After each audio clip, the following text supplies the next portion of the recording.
Finance section. Let's go. Okay. First finance question. Explain portfolio diversification. And that's the first part. And the second part is, how would you prioritize which sectors to procure from versus which sectors to stay away? Yeah. Nope, I'm not doing portfolio diversification. I always say I'm not going to do it when people bring it up. I said it's too complicated. Oh, this is how complicated portfolio diversification is. As we sat here and just figured out who owns which one of these four strings, and just kept going Coke. So, Coke in general sells. They monopolizing the game. They don't, yeah, that too, but they don't. Oh, be careful. They got to be careful when we talking about stocks and monopoly because they try to break them up. That's what trying to do with Facebook, the big companies. But anyway, I'm just, to tell you the truth. Gotcha. But Coca-Cola generally serves bad drinks. Keep it a band. They don't serve healthy products. But apparently, Body Armor is one of the healthiest ones. They own that. So, yeah. So as Jordan says, they're double dipping. So portfolio diversification normally. Let me say what we normally talk about, and then what it truly is. Normally, people talk about portfolio diversification. Geez, these words is, got a lot of letters in there, a lot of syllables. When we talk about diversification, generally, people are just talking about your when it comes to investing in the stock market, diversifying there. But when it comes to your actual portfolio, that involves all of the sectors. So I'm going to try to explain them from a stock standpoint, which most people do, then explain everything you can truly invest in, which is actually your entire portfolio. So when it comes to investing in something like a REIT, something like O, Realty Income, which is ticker symbol O, right, which is a REIT, a real estate investment trust, that is a subpart of the equities or stock sector. When you have ownership in something, that's called equity. So stocks, that is also known as the equity sector or equity part of your portfolio. Most people just consider that when they talk about diversification. However, then there's actual real estate you can invest into. So if you're asking me, well, do I equate all these percentages? It depends on if you're paying somebody to do this for you or not. If you're paying someone, then I assume that's the service you're gonna get. Right. When you pay me, it's only $50. I'm not doing these percentages. Okay, so it's like, do you balance your tangible real estate properties with the REITs you invest into? Man, I don't know. You should, because that's truly what it is. But I would say it's okay if you don't, because that's a lot of math. I would assume the bigger companies have tools that can balance all out for you. But your REITs, that's an equity, that's a stock. You go to Robinhood, Fidelity, Vanguard, and buy that. I don't think you can buy property on Robinhood and Vanguard, but that's to our knowledge. Yeah, that's Zillow, etc. Right? Those type of things. So those the same. It's different sectors, but it's the same type of thing as far as diversification in your portfolio, because it's still real estate. Okay, so if we talk about stock market, let's do that. That's easier. There's something called GICS. I'm pretty sure I went over this in the Investment 101, but that's episode 13. That's literally almost 3 times ago. But so there are GICS is a global industry classification standard that a set of people, but they determine what the actual sectors are in our stock market. Okay, there are 11 of them or 12. I don't know. I'm gonna run them off, and whatever number I get to, that's what they are. But materials, industrials, energy, telecommunication, consumer discretionary, IT, consumer staples, real estate, like I said, healthcare, financials, and industrials. Did I say industrials? Energy, industrials, materials. Yeah. I think I already said it. There's one more that I forgot. Okay, but those are the 11. I know that's the last one. Those are the 11 ones. When you see like a heat chart, see a heat chart, that isn't the sectors. That's those are like the subsectors. It's like hundreds of those, if not thousands of those. And then it's like Apple and Microsoft on a heat chart, that map, they're not going to be in the same section.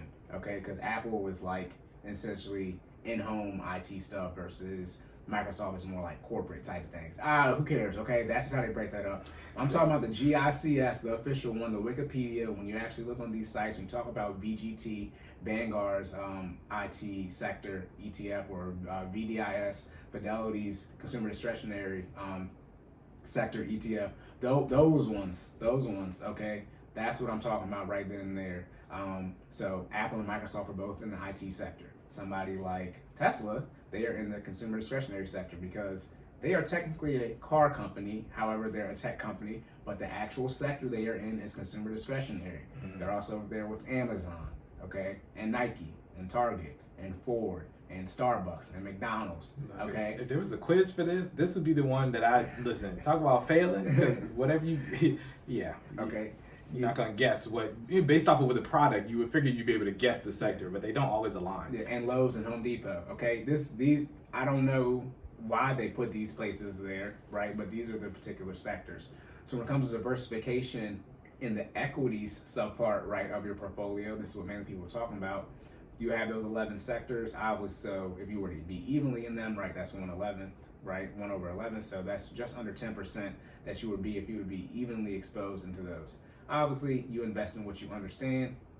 It's okay not to directly invest in all of those. If you want to use something broad like VOO, VOO, or VTI, the S&P 500, or the total stock market, respectively, ETFs, that's what you do. You'll be exposed to all those sectors. Naturally, our economy is we're like a 25% to 30% in the IT sector. That's what the stock market, S&P 500 is made up of.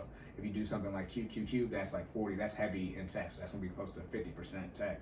Dow Jones, man, they're gonna be materials. Did I say materials, industrials, materials, I think energy? that might have been a left off one. I left off materials. Okay, I'm like, I know I left off one. Anyways, so that's just how our economy is set up. So it would make sense that you would be quote unquote overly exposed in the tech sector from an even percentage standpoint, because that's how our economy is naturally set up when you look at something like the S&P 500. And then let me see. Yeah, explain yet. So then I would say you should be no more. The numbers I've heard is no more than crap. Forgot about this part. Then there's large cap, mid cap, small cap. As I know, I'm just getting something. And international. Okay, so those are house international, right? Not United States. Obviously, if you're outside the United States international. Always remember that. But outside your home territory, whatever dollar you're using. Or not dollar, currency, should I say. The dollar is, anyways. So the dollar is the US dollar, nothing, But so large cap is 10 billion plus, mid cap is 2 billion to 10 billion, and then small cap is 300 million to 2 billion valuation of those companies. Okay, so then you can diversify inside of those as well. So you can do the size of companies and the particular sector they're in. This is a lot, I know. This is why they invented ETFs, and they recommend, they as in me and most people, you get into the broad ones like VOO, VTI, QQQ, whatever, so you can get a lot of exposure and have to do all this research. Don't get out here and create your own ETF with single stocks. It's been cheaper if you just buy the ETF. Mm-hmm. There's likely an ETF out here, or a mutual fund, whatever, index fund, whatever you want to call them, that already exists that mirrors the type of investing strategy you're trying to implement. Okay, so it's just cheaper to buy those anyway. Don't recreate the wheel. Yeah, don't recreate the wheel. Roll with it. Yeah, don't get out here and own all 500 stocks that are in VOO at the same percentage as VOO. You know how much money that is? Assuming that you bought one full share. If you did fractional share investing that mirrored VOO, you should just buy VOO. Exactly. Okay, that's how that works. But yep, so that's diversification inside the equity sector, which most people, including myself, are talking about when they're saying diversify your portfolio. They're saying, and then, oh God, this is what I don't like doing, because it's so many, it's like it's freaking calculus, all these derivatives. Then on top of that, there are funds, so essentially mutual funds, index funds, ETFs, and then there are single stocks. Then that's how you diversify with those too, and bonds as well. So how much you should be in bonds, how much you should be in single. This is why I always say I don't want to do it, right? Because my brain remembers this other thing too. It's like one more thing. Yeah, this is all just in the equity sector, right? I haven't brought up any of the other things that you put in your portfolio. Okay, so this is when it comes to investing in the quote-unquote stock market only. You can have single stocks or non-single stocks, and then bonds, right? Then you can have all the 11 sectors that I mentioned. Again, GICS, Global Industry Classification Standard. If you want to look that up, that you can invest into as well. Then you have large cap, mid cap, and small cap, and international. Then you have global, which is US and international. So I just put that sort of with the international one. International stuff. Okay, if you want that LVMH, that Louis Vuitton, Moet Hennessy that I talk about, you're investing in that. I believe Volkswagen Group should be public, but if you want to invest in Volkswagen and Audi and Bugatti, the people who own all that, that's Volkswagen Group. That's your international stuff right there, okay? I would either choose the ETF route, but if you're going to do something where you're trying to get in single stocks, anything, if you have never invested in before, anything over 5 is just too much. Because the one thing people miss with investing, again, compound interest, which you're trying to take advantage of, when you're starting out and you're investing, the main reason you have money is the money you put in and invest, also known as your savings rate. The amount of compound interest you gain doesn't really matter because compound interest impacts you as time goes on. So the shorter time period we have, the less we care about the compound interest. That's why I talk about getting on the budget and all this other type of stuff, because the more money you put in early on, the higher percentage you're going to have of having more money further down the line. That's how the math works. Don't blame me. Then because you're not gonna beat me on that. I assume I've done a lot of math, but like as long as it keeps working out that way, the compound interest is going to need you to put in as much money as you can up front so it can take advantage. That's when it comes to Coast 5, where essentially you can hit your desired number and not make any more contributions. That's going to be mainly because of how much money you put in and how fast you put it in, not due to the compound interest that you gained. Right. Okay, so let me be clear on that. You guys, Stupid. You're all upset on me. Yeah. Okay, so that's the equity sector. Okay, I'm gonna run it back real quick. You got single stocks, you got bonds, you got mutual funds, you got ETFs, index funds, right? You got those 11 sectors. Then you have large, mid, small, and international. Well, large, mid, and small cap, and then international, and global. Okay, all those things you can put money into. How should you diversify in that? I wouldn't recommend looking at everything intentionally being in it. I recommend getting, like I said, in some VU and some BTI and some large, broad ETFs that cover either most of the stock market, S&P 500, or all of it, and then look inside those ETFs that you're in. Let the professionals, which they are, even though the ETFs beat out. They say, I don't know. The mutual fund people say they beat out the ETFs. ETF people say they beat out the mutual funds. Anyways, Somebody lying. Yeah, I just lie tweet this every day.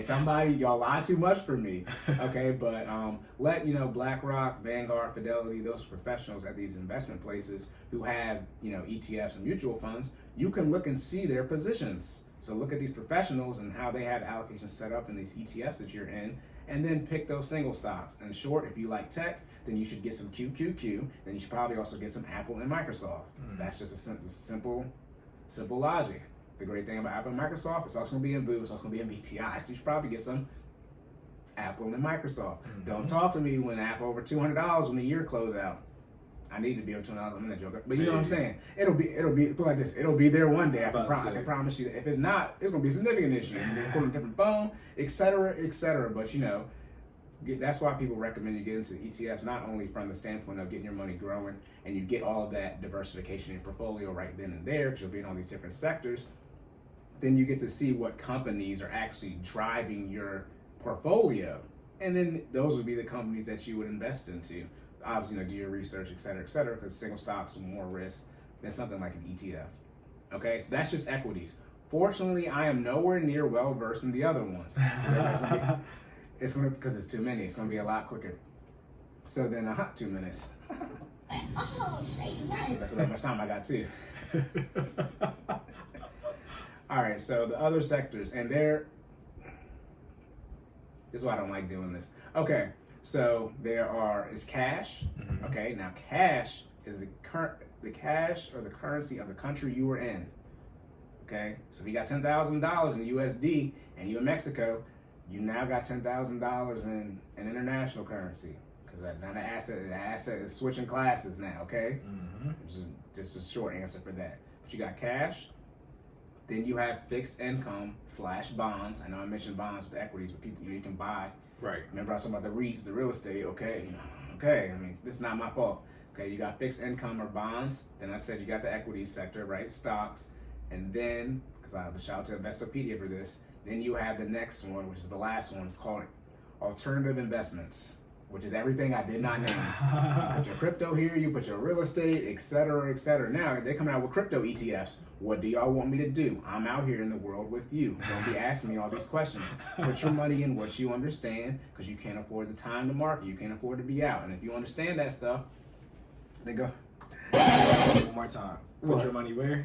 Or where you understand. Okay. Yeah, I mean, crypto ETFs did not exist 5 years ago. What do you want me to do? They just came out last year, I think. Listen, Stop putting if you don't understand it, don't invest in it. Logically, that don't make sense. Should I get this crypto ETF? What do I recommend? They should at least have 5 years. See, I've already said this before. Stupid. Don't play with me. I already said you need to. I prefer 10, but each platform is different how much information they give you. But at least 5 years. If it ain't been out 5 years, they're gonna ask me. Remember, I told y'all not to. Let me pull up Robinhood real quick.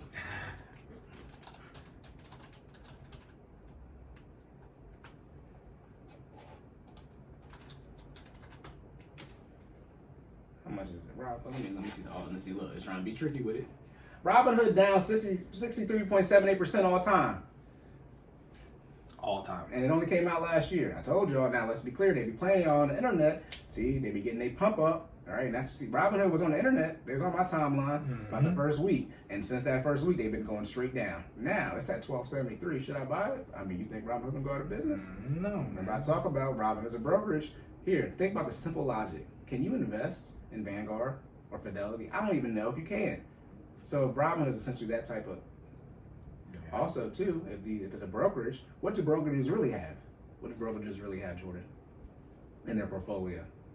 In their portfolio? Mm-hmm. Retirement accounts. Where's the Roth and traditional in the 401k? Gotcha. Because that's Fidelity and Vanguard. They got a whole bunch of money. See, you should ask what type of products they offer. Honestly, I got you. What type of products do they offer, Jordan? Retirement accounts. There we go. They offer retirement accounts. That's what's in their portfolio as a company. But it's like, if Fidelity or Vanguard go out, everybody retirement gone. Yeah. And that so. They getting every 2 weeks. You remember that 401k match I'll be talking about? Right. Which I just remembered y'all be bitching and moaning about getting this 401k match, which is dollar cost averaging and setting and forgetting. But when I tell you to do that in your personal portfolio, you complain. Don't start with me. Stupid. 401k, 403b, whatever, your pension, whatever it is, that's dollar cost averaging and setting and forgetting. That's exactly what that is. So I recommend you do that in your personal portfolio too. That's what y'all want. I want this match. You want the match to do what? DCA, dollar cost average. And not worry about how the market's doing, right? Because right now it's bleeding. Okay. You don't worry about that. You don't even know. Set it and forget. But then when I tell you to do that personally, that's would be in the Roth IRA, conversation personal brokerage account. Well, now we got issues. Now we gotta go on vacation. I gotta get that match. Uh-oh. I don't know what y'all doing. Yeah, see, you gotta get the match. I told y'all, look, I'm gonna use your own stuff against you. I gotta get my match. I know. You want a dollar cost average and set it and forget. Do that with your personal money too. Oh, I know. Stupid. I know. You don't even realize you be defeating your own self with your own argument. Remember, you gotta be smart enough to know you dumb. That's why we have the error section. Okay, so don't play with us. We mess up. We know we mess up. Yeah. Okay. So then, like I said, you got cash. You got fixed income / bonds, you got equity / stocks, you got alternative investments where you can put your real estate, you can put your crypto, you can put your foreign currency, all these different things. Because if you look up the sectors, the asset classes, you can get a list and on the list. You get a link list. Jordan know what that is. Yeah. You can get a link list. It is remember when I showed you LVMH, Louis Vuitton, Moët Hennessy, and it's had all those people? Yeah. That's what you can get. You get something crazy long. So that's Investopedia's. The four that you use, I think alternative investments is just a good blanket for anything that isn't. Everybody knows what stocks are and bonds and cash. If it's not one of those, just put it under there. So the question is, how much should I be in each of these sectors? Well, an even percentage would be 25% because there are 4 of them. Okay. Obviously, you don't want to have 25% in cash. That's a lot for your portfolio / your net worth. How your percentages should be managed in this is different as you get older in age and not from a risk tolerance standpoint, but in the sense of it makes sense. The younger you are, the more of your portfolio is in this cash section, and the least of it is in the equity, stocks, or real estate section because you just haven't had the time to accumulate that cash and do asset reallocation and take that cash and make it less liquid and put it into another investment. The less liquid it is, generally the higher percentage chance it has to get more or ROI / it's more risky. I mean, there's a whole formula for that. But in short, all you have is cash. You make minimum wage, right? You work at Burger King, you're in high school. All you have is money, right? But then as time goes on, right, you make more money, you start investing, and things continue to compound. You get into real estate, crypto, etc. And then so as you get older, less of your portfolio should be in straight up cold cash, in the bank, right? And more of your portfolio would be in one of these other sectors. That's the general rule how it should work. As time goes on, your portfolio should be less cash heavy and more stock/real estate heavy and short. Obviously, you have a business, that's under here too, as well as alternative investments. Businesses have cash, but they can also own stock. They except, you know what I mean? But think about, so if I'm Bill Gates, right? I own Microsoft literally, as one of my businesses, right? But then it's also in my personal portfolio. It's like that now. I don't know, y'all. Then on top of that, we were talking about Coke, but I think Amazon's the best example. When you invest in Amazon, you're in the consumer discretionary sector. You are by definition, as I say, but Amazon also has tech, they're in healthcare, they're in food. So that doesn't mean everything. So when that consumer discretionary, or sometimes you might hear say consumer defensive. On Robinhood, you'll see something different for consumer discretionary and something else. But it's all the same thing, they just have a different name for it. But just because the consumer discretionary sector went down doesn't mean Amazon went down, because they still have all these different Amazon's cloud, AWS, has nothing to do with consumer discretionary at all. It just happens to be that's where it's under. Okay, so that's where the heat maps come into play, where you can have a better definition of the type of company it is, but that's not the GICS. So when you're looking at the more standard one, a VGT for Vanguard Tech ETF, a VCR, Consumer Discretionary ETF for Vanguard, when you're looking at those, Amazon's not going to be in the tech one. Now, they might be in a different tech type of ETF, but not the GICS one or the standard classification one. They're not going to be there. And obviously, again, there's 11 of those. It's easier to manage that percentage versus subsectors where it's hundreds of those. Obviously, you can't evenly diversify. I mean, you can math, but you're not going to be able to do that. Too hard to maintain. Right. So, the way you should manage your personal portfolio as far as when it comes to stocks or the equity sector, invest in what you understand. Hopefully everybody understands that. All right, invest in what you understand. Then as you essentially barrier to entry, which is the last thing I'll do, the lower barrier to entry, the more likely you'll be in it. And I would say it's probably what you should do first, but I mean, the barrier of entry is lower. The barrier of entry is usually higher in real estate. However, you can make use of Reits, which have a lower barrier of entry, okay? You can get you some real estate, exposure with a couple of dollars, right? But that's in the equity sector. They have Fundrise now, an app that allows you to invest in real estate with less money. But then it's also there. I think pretty sure they IPO, so then you can invest in Fundrise, which is, I don't even know if they're a REIT, but like now, right? You see how things can get complicated, and so you try to make it as least complicated as possible. At the end of the day, this is when your ROI comes into play, and what. Second thing, mental makeup, understand what you're investing into, your risk tolerance. Okay, so as long as you're managing your risk tolerance properly, you're investing in what you understand, you're getting your ROI. The diversification really doesn't matter, because at the end of the day, diversification is highly subjective as far as what you should be in. Okay, because if you're not getting your ROI that you want, and or your risk tolerance is what you're in is too risky for whatever yours is, you're in the wrong investments. That's the actual answer. Okay. Some people don't own stocks that don't pay dividends. I can't tell, right, how much should I be in dividend stocks, right? They're single or dividend, goodness gracious. That's why I talk about the ROI. So mainly I say how much you should put in, right, a month, right, 15% of your gross, what you make a month, and that 10% ROI. I say you're doing that, then we good to go. I don't know what each person should do that for as far as a blanket statement. Gotcha. It's too many, especially now. It's too many options. And now we got the metaverse. Don't talk about when's that question coming up. It's not coming up probably no time soon unless one of y'all asks. But now we got the metaverse. I don't know how that's going to work. How should you be diversified when it comes to your internet portfolio in the metaverse? I don't freaking know. I'm out here with y'all every day, but so I toe in the pool just like everybody else. Man, you know what I'm saying? People talking about they buying real estate in the metaverse and it's expensive. Yeah. I'm like, well, how y'all getting there? Look at that. I'm putting my IT hat on. Somebody gonna delete y'all stuff. I'm just saying. You can't do that, Cory, because it's unique. Blockchain. Look, let's be for all the IT people. If the second it touch a computer, it can be eliminated. Everybody, we all know that. Yes. As we know, security don't exist. It's called risk mitigation. It is.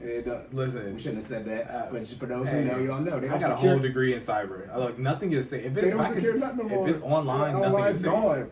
It's gone. Look. So that's why I'm like, when You know what the number one rule is for keeping stuff secure? Don't put it Don't on the put it on the internet. Real talk. The most secure systems don't touch the net.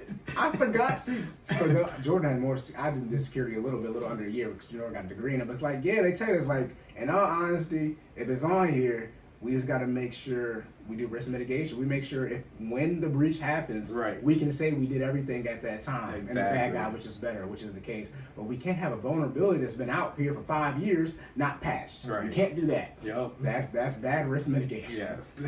Right? Because then when you lose your, the bank gets hacked, right, like Target or something like that, they got to say they had everything patched. Or Right. something. Well, they're going to have like a $100 million settlement to 100 million people so you get that dollar check in the Right. mail. Right, type of thing. Exactly. Yeah, so, that's it for that for diversification. Again, like I said, it's highly subjective as far as how many asset classes there truly are and what you should be in. At the end of the day, your risk tolerance, whatever that is, you need to make sure you don't exceed that. Then on top of that, whatever you need for your savings rate to hit however much money you want to have, you need to be hitting that on a monthly basis, and then you need to hit your ROI. If you're not doing one of those three things, it doesn't matter. Because you're not getting how much money you need. Right. Okay, you're not investing how much money you need to invest. Right. And your risk tolerance is too high. You can edge on the risk tolerance because then, if you're getting your ROI and you invest in the right type of money, then your risk tolerance might be a little bit higher until we're right now where everything is red and then you trip and you sell, right? You sell, buy high, sell low type of thing. So, yep, that's it for that. Locked and loaded. Fitness recap. Let's get it. What was the fitness question? Sports drinks? Yes, sir. So.